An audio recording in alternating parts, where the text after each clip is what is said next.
जी बिल्कुल, मैं हूँ आपका मेज़बान जमील अहमद कसूरी और आप देख रहे हैं नई न्यूज़। इस वक्त मैं शहर कसूर में मौजूद हूँ।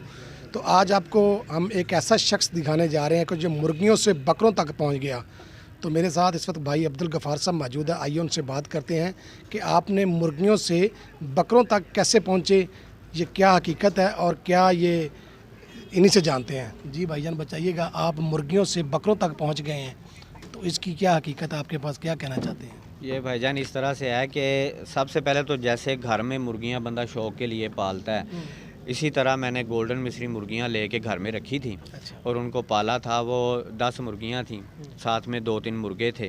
तो जब वो बड़े हो गए तो उनको मैंने जब सेल किया ना, साथ में उनके सर्दियों में अंडे खाए, जब सेल किया तो वो अच्छी कीमत पे सेल हुए थे।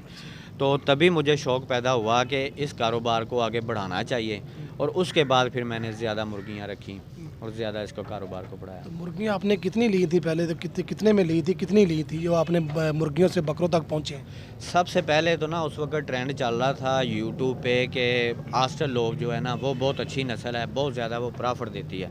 उस वक़्त शायद देती भी होगी, लेकिन जब मैंने 400 मुर्गी रखी थी आस्टर लोब, तो जब मैंने उनको खिलाने-पिलाने की सारी कैलकुलेशन की रखा, तो उनकी फ़ीड ही इतनी महंगी हो चुकी थी कि उनमें से प्रॉफिट नहीं आई थी। फिर वो मैंने 400 मुर्गी सेल कर दी, मेहनत उस पे की, लेकिन वो फ़ीड महंगी होने की वजह से ना उनमें से प्रॉफिट नहीं आई। उसके बाद मैंने ये फ़ैसला किया कि जो असील मुर्गियाँ हैं ना, असील ब्रीड है, उस पे काम करना चाहिए। फिर मैंने वो लाके असील बच्चे लेके आया था छोटे-छोटे। फिर मैंने असील बच्चों को जब पाला तो मैंने देखा कि वही ख़र्चा उन पे हो रहा है, वही मेहनत उन पे हो रही है, लेकिन उनका अंडा मेरा 25 का सेल होता था, इनका अंडा मेरा 150 का सेल हो रहा है। तब मैंने फिर असील पे काम करना शुरू किया। तो ये बच्चा सील कितने का दे रहे हैं और अंडा जो है वो कितने का है?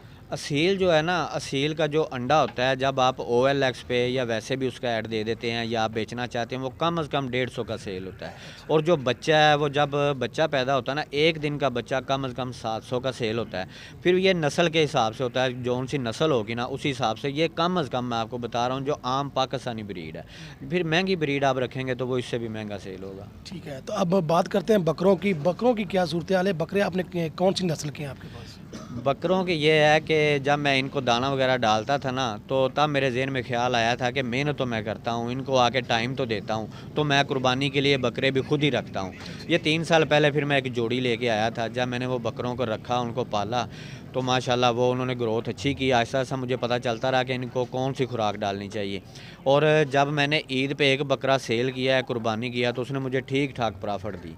उसके बाद फिर मैंने बकरों पे भी काम शुरू कर दिया कि बकरे भी लेके ये आ। कौन सी नस्ल के बकरे हैं आपके ये पास? ना अभी मेरे पास 3 मक्खी चीने खड़े हुए हैं, जो कि मैं हासलपुर से लेके आया था, और एक बीतल खड़ा हुआ है, एक राजनपुरी है और एक प्योर देसी में है। क्योंकि ये आप अगर प्योर नस्ल पे आप काम करेंगे ना, प्योर पे, तभी ये आपको प्रॉफ़िट देंगे। ये महँगे बिकते हैं तो प्योर नस्ल। कितनी एक बकरे की कीमत है? एक बकरे की कीमत ये उम्र के लिहाज से होता है। जो इस वक्त मेरे पास खड़े हैं ना, माशाल्लाह मक्खी चीने बकरे लगा लें, ये जब मैं लेके आया था तो मुझे 40,000 का घर पहुंच के पड़ा था। अभी अगर मैं इसकी कीमत का हिसाब लगाता हूं तो ये तकरीबन 1,20,30 का सेल हो जाएगा। लेकिन जैसे ही अभी, क्योंकि 7-8 माह तक हैं, जब ईद आएगी तो ईद तक इंशाल्लाह ताला ये 2-2 लाख के बकरे हो जाएंगे। क्या इसको फीड भी डालते हैं बकरों को? नहीं, नहीं, इनको एक मैं बात बताना चाहूँगा कि इनको आप जो बाज़ार में वंडे वगैरह मिलते हैं ना, उनसे आप परहेज़ करें। घर में जो खुराक होती है ना, देसी खुराक, जो चने का छिलका, सोयाबीन का और गुली छिलका, इस तरह के छिलके मिक्स करके सुबह शाम आप दें। दोपहर को आप सब्ज़ चारा इनको दें। जैसे आप इनको खुशक खुराक पे लेके आएँगे ना, तो इनकी सेहत अच्छी होना शुरू हो नहीं, जाएगी। कुछ लोगों का कहना है कि इसको जो फील्ड वगैरह डालते हैं ना, तो उसका कद नहीं होता, वो मोटापे में आ जाते हैं, वो क्या नहीं, बात नहीं, है? उसका मसला पता है क्या बनता है? वो आप 10 दिन इनको डालते हैं ना, ये ग्रोथ करते हैं, लेकिन 10 दिन बाद इनको मोग लग जाएगी, इनको कोई परेशानी पैदा हो जाएगी। वो जो इन्होंने वज़न किया होगा वो फिर लॉस कर जाएँगे, वो वज़न फिर इनका कम हो जाएगा। वो आप इसी चक्कर में लगे रहेंगे, या आप हॉस्पिटल जाएँगे या आप मेडिसिन देंगे। अल्लाह का करम है कि 7 माह हो चुके हैं इस खुराक पे, आज तक मैंने इनको कोई मेडिसिन नहीं दी। किसी किस्म की कोई मेडिसिन नहीं दी, सिर्फ खारिश का इनको तेल वगैरह लगाया था, वो भी देसी। तो आप वनडे वगैरह से परहेज़ करें, फीड वगैरह से परहेज़ करें, देसी खुराक इनको दें। अगर आज अपन बकरा फरोख्त करना चाहें तो ये कितनी कीमत है इस बकरे की? ये बकरे की मैंने आपको जैसे बताया ना कि तकरीबन 1 लाख से 1,20,000 तक ये सेल होता है। लेकिन आपको भी पता है कि जब बंदा रखता है ना तो ईद पे सेल करने के लिए रखता है।